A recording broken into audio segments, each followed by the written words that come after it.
Magkilaw mi og sing tawag na ta? Litob. Dili. Asa nga na ate? Siwil? Balintong. Balintong ang term nila diri sa Sibutan. Okay guys, magkilaw mi. First, imo siyang abrihon. Pero lisod kayo siya. Struggle kayo. Ganahan ko ng Ano mo struggle. ang yang Liki. liki. Short.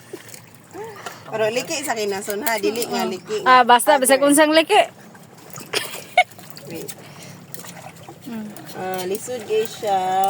Basta pangitaon nimo ang iyang bani isa ni siya. Okay, and then open. Oh, more siya og paa something sa ba. Then imo siyang tilangon. Tilang means kwaon. Kwaon siya siyang shell. Oh, now I know. Tilang Bisaya kwaon din ha. Bisaya No. term. Lang ko yung Bisaya tilang. Bisaya term for kwaon, tilang. Ah, Pero din. ma-apply siya sa kinasa. Uy, karon pa ko kabalo. Now you know. Now I know. Yan na pa igagaw nga. Di magunin siya taga-dagat. Ako taga-dagat pero wala pa dire. Taga Suba ara. So, balintong to siya. Kani next is lito. Familiar ni in Tagalog. Bakalan. Bakalan siya. May pakakabalo ka sa Tagalog Ti, ana. unsaon ni ti? Help me ti. Di ko kabalo. Dukdukon? Tiltili gamay. Tiltilan. Tiltil means to dukduk.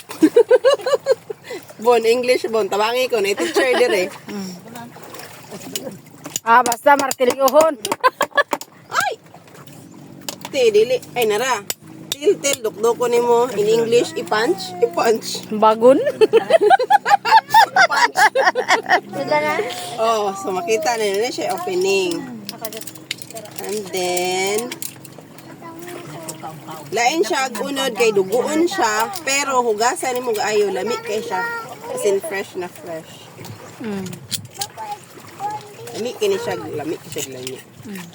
Ano na, tilangon na gyapon. Santi kay Mike ka mo kuha ti. So ako, kung ako nabot og syudad, nara jud ko diri ron ka salom-salom.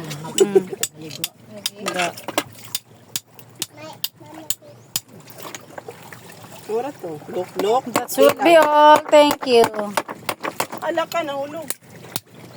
Tani amuhang sinugba murag paingon naman ni kremiton. Huyok. Nahuyok. Di ko nyo kumukaw, pero nahurot